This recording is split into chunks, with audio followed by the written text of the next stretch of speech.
तो वोटिंग चल रही है लगातार और लोग बड़ी तादाद में अपने अपने घरों से बाहर निकल रहे हैं। 12 जिलों की 69 सीटें हैं जिस पर 826 उम्मीदवार हैं आज जिनकी किस्मत का फैसला होना है। मायावती बहुजन समाज पार्टी की मुखिया हैं, वोट डालने के लिए पहुंची हैं। सिटी मॉन्टेसरी स्कूल है लखनऊ का, वहां पर पोलिंग सेंटर जो बना है उन्होंने वोट डाला है जाकर।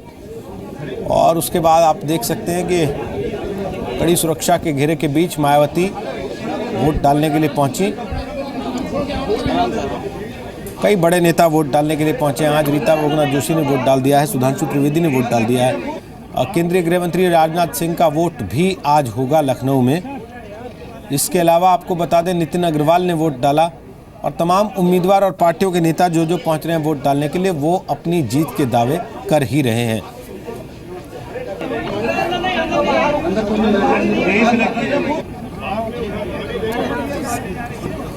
तो विशाल पांडे लखनऊ से मेरे साथ हैं, इटावा में दीपाली हमारे साथ होंगी, मैनपुर में विवेक पाठक होंगे और कानपुर देहात में आशीष दीक्षित हमारे सहयोगी इस वक्त आ गए हमारे साथ। और उमाकांत लखेड़ा साहब हमारे साथ यहाँ स्टूडियो में मौजूद हैं, वरिष्ठ पत्रकार हैं।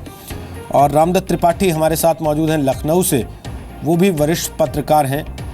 उनसे भी हम बात कर रहे हैं दोनों से, लेकिन दोनों से बात करें उसके पहले विशाल पांडे एक रिपोर्ट आपको दिखा रहे हैं लखनऊ से। लोग वोट करने के लिए घरों से बाहर तो आ रहे हैं, लेकिन तमाम तरह की समस्याएं हमें पोलिंग बूथ पर भी नजर आ रही हैं। सरोजनी नगर विधानसभा क्षेत्र जो कि इस चरण का सबसे बड़ा विधानसभा क्षेत्र है, हम उसी के एक पोलिंग बूथ पर मौजूद हैं। सेंट्रल एकेडमी स्कूल है यहाँ पर। कई ऐसे मतदाता हैं जो वोट नहीं कर पा रहे हैं। यहाँ पर आने के बाद उन्हें पता लग रहा है कि उनका नाम ही नहीं है लिस्ट में, जबकि इनके पास ये जो वोटर कार्ड्स है ये भी ये लेकर आए हैं और ये नए वोटर कार्ड्स हैं जो बने हुए हैं और इसमें पोलिंग बूथ तक का नाम लिखा होता है। आप आए यहाँ पर तो क्या बताया गया आपको? यहाँ हमें बताया गया कि आपका पोलिंग बूथ चेंज हो गया, आप वहाँ किले में जाकर के देखिए, किला मोमदी नगर वाले बूथ में। और जबकि इससे पहले हमने यहाँ पर वोटिंग की है और अभी हमारी बेटी का भी हमने इस बार बनवाया है। बेटी का कार्ड अभी हमको यहाँ दिया गया था। अब हमसे बोला गया कि आपकी पर्ची घर पहुँच जाएंगी, लेकिन किसी ने पर्ची घर नहीं पहुँचाई। तो पर्ची घर नहीं पहुँची और सेंटर चेंज हो गया, ऐसा कहना है? जी, इससे पहले डाल चुके हैं यहीं पे जी। अब तो क्या ऑनलाइन चेक नहीं किया आपने? अगर ऑनलाइन साइट खोल रही, उन्होंने बोला था कि घर पे पर्ची पहुंच जाएगी, इसलिए हम यहाँ पर्ची लेने आए थे। बेटी की ले गए थे लेकिन मेरी नहीं दी थी। जैसा ये कह रही हैं कि पर्ची नहीं पहुंची और ये यहाँ आ गए, शायद सेंटर चेंज हो गया, क्या इसी तरह की दिक्कत आपके साथ भी? हाँ मैम, ऐसे हमारे साथ भी है मैम। ऑनलाइन भी चेक कराया गया, उसमें भी नहीं आ रहा नाम मैम, और जिनके पास लिस्ट है उसमें भी नाम नहीं है मैम, जबकि हर साल हम लोग डालते हैं यहीं पे। ऑनलाइन क्या शो कर रहा है? ऑनलाइन भी नहीं मतलब कुछ शो नहीं कर रहा मैम, मतलब ये नाम लिस्ट में नहीं है, ये शो कर रहा है मैम। हाँ, आपके साथ भी इसी तरह की दिक्कत? यही प्रॉब्लम है। और यहाँ क्या नाम महाराजा डिग्री कॉलेज में भी दिखाया है, वहाँ कह रहे हैं आपकी लिस्ट नहीं है। यहाँ भी दिखाया सेंट्रल अकादमी में, यहाँ भी बता रहे हैं आपके लिस्ट में नाम नहीं है, ना ही लिस्ट है, हमारी लिस्ट ही गायब है। आपके साथ भी यही दिक्कत है? क्या समस्या? ये देखिए, आए थे इन लोग वोटर डिपार्टमेंट से, आके मेरे आधार कार्ड मांगा, आधार कार्ड दिखाया, आधार कार्ड से इन लोगों ने सब लिखा। तो हमने बोला कब मिलेगा कार्ड? बोला 3-4 महीना बाद आपको मिल जाएगा। आया नहीं। और हमारा साथ और जिनको लिया था इनको सबको आधार कार्ड आ गया, हमें बीच में हमारा आया नहीं। क्या बता रहे हैं यहाँ पर कि अब आप वोट कर पाएंगे? नहीं, क्यों नहीं डाल सकते? हम 18 साल से वोट दे रहे हैं, क्यों नहीं डालेंगे? या तो इसको बंद कराया जाए या फिर हमारा लिस्ट में नाम आना चाहिए। तो इस तरह की दिक्कतें लोगों को हो रही हैं। पोलिंग बूथ पे ये लोग आए थे, तमाम करीब दर्जन भर लोग हैं जो वापस जा रहे हैं क्योंकि इनका नाम लिस्ट में नहीं है।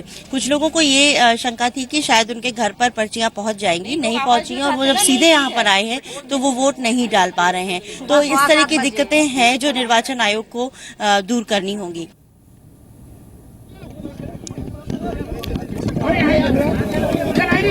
तो मायावती वोट डालने के बाद मीडिया से बात करेंगी क्या, इस पर सबकी नज़र है। माइक तैयार हैं, कैमरे तैयार हैं, लगता है मायावती भी तैयार हैं। सतीश चंद्र मिश्रा उनके साथ हैं और मायावती वोट डालने के बाद क्या कहती हैं आपको सुनवाते हैं। हालांकि सभी नेता वोटिंग के बाद अपनी अपनी जीत का दावा ही करते हैं, लेकिन कितने कॉन्फिडेंस के साथ मायावती ये जीत का दावा करती हैं ये देखने की बात होगी।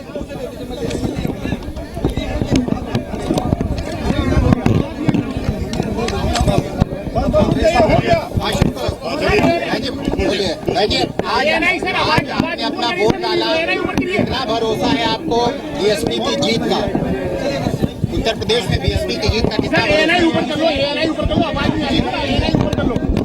जैसा कि आप लोगों को ये मालूम है कि उत्तर प्रदेश में विधानसभा के लिए आम चुनाव है और आज तीसरे चरण के तहत यहाँ वोट पड़ रहा है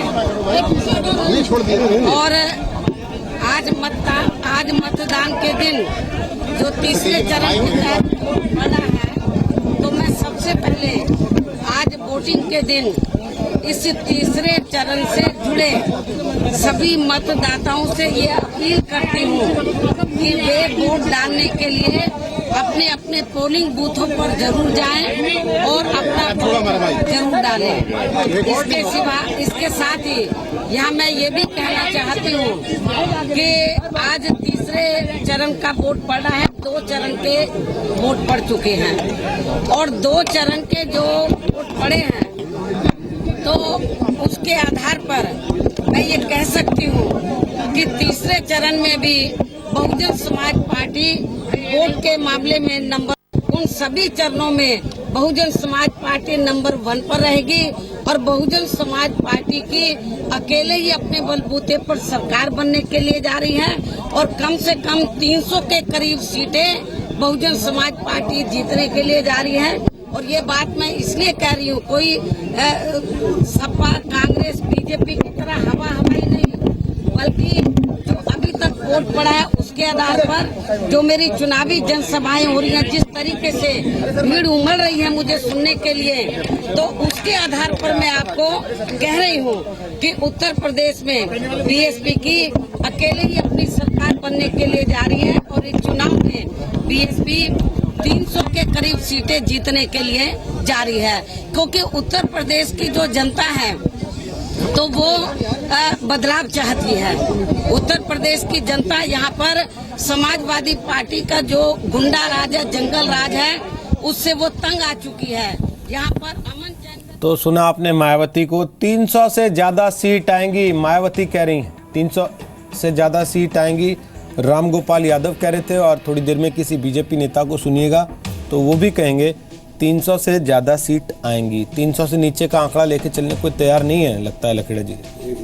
देखिए कॉन्फिडेंस नहीं आता क्या इससे नीचे पे? देखिए इसलिए कि देखिए आज चुनाव का दिन है और हम 7 चरणों का चुनाव है तो मिडिल है, तो निश्चित रूप से हर पार्टी ये दावा करेगी, लेकिन जो ग्राउंड रियलिटीज़ है उसके हिसाब से वो एकदम दूसरी कहानियां हैं उत्तर प्रदेश के हर क्षेत्र की। और बहुजन समाज पार्टी निश्चित रूप से उसकी जो सोशल इंजीनियरिंग है, उनका जो उन्होंने इसमें टिकट बांटे हैं और कई जगह जो समाजवादी पार्टी के जो टिकट की लाइन में खड़े थे उन्होंने मुस्लिम उम्मीदवार, ताकतवर मुस्लिम उम्मीदवार मैदान में उतारे हैं और त्रिकोण टक्कर, जो चौकोर टक्कर होने वाली थी वो त्रिकोण टक्कर में तब्दील हो गई है। इसीलिए जो भ्रम की स्थिति उत्तर प्रदेश में है उसमें ये भी एक सबसे बड़ा कारण है कि लोग जातीय आधार जो है के आधार पर ही अल्टीमेटली ये दावा किया जा रहा है और जातीय आधार पर ही वोट मांगे गए हैं। वोट सोशल इंजीनियरिंग वहाँ टिकट फिट की इसलिए किए गए हैं कि उस व्यक्ति को टिकट दिया गया है, उसकी जाति का कितना वोट बैंक है वहाँ पर, और उसके आधार पर ये सब दावे हो रहे हैं। और त्रिकोण लड़ाई में, चौकोर लड़ाई में जो अपनी 20,000, 30,000, 40,000 की जो पॉकेट्स हैं, उस पॉकेट्स के आधार पर बहन मायावती जी दावा कर रही हैं। लेकिन उनको ये याद रखना होगा बहन जी को कि इन जो 69 सीटों पर जहाँ चुनाव हो रहा है, पिछले लोकसभा चुनाव में तो बुरी तरह बसपा को उत्तर प्रदेश में एक भी सीट नहीं मिली और 2012 का जो विधानसभा चुनाव था उसमें उनको मुझे लग रहा है कि 6 सीटें मिली थी। तो ये 6 सीटों 69 में से जो 6 सीटें हैं, ये बड़ा $1 million question Bahujan Samaj party के लिए है, क्योंकि कोई जो चुनावी रुझान बता रहे हैं कि किसी एक पार्टी गठबंधन के फेवर में कोई लहर नहीं है और इंटरनल जो डायनेमिक्स हैं इलेक्शंस के, वो इलेक्शंस के डायनेमिक्स इस चुनाव में हमें देखने को मिल रहा है। और इस समय चूंकि ये जो चुनाव आज का चुनाव है, ये सबसे बड़ा ये चुनाव इसलिए महत्वपूर्ण है कि समाजवादी पार्टी की पूरी साख आज के जो 69 सीट्स हैं उन पर जो है वो कसौटी पर है। और अगर समाजवादी पार्टी आज कुछ नहीं कर पाती है तो निश्चित रूप से जो उनका आंकड़ा है अखिलेश यादव मुख्यमंत्री जी का कि हम 300 सीटें कांग्रेस के गठबंधन के साथ मिलकर के बनाने जा रहे हैं, तो मुझे लग रहा है कि आज जो उनको कुछ करिश्मा दिखाना पड़ेगा कि वो आज, पिछली बार मुझे लग रहा है कि 54-55 सीटें उनकी पार्टी जीती थी पिछले 2012 के लोकसभा चुनाव में, तो इस बार क्या वो उस आंकड़े को टच कर पाते हैं या नहीं कर पाते, इस पर सारा फोकस होगा। और अगले चुनाव में जो 4 चरणों का और चुनाव बाकी है, तो आज जो उनको वोट का जो आंकड़ा मिलेगा या जो रुझान मिलेगा या जो दावे विश्लेषक करेंगे चुनाव वोटिंग के बाद, उसके बाद तय होगा कि आगे उनका जो टेम्पो है वो कितना आगे बढ़ पाता है। ये बड़ा इंटरेस्टिंग मुद्दा है। और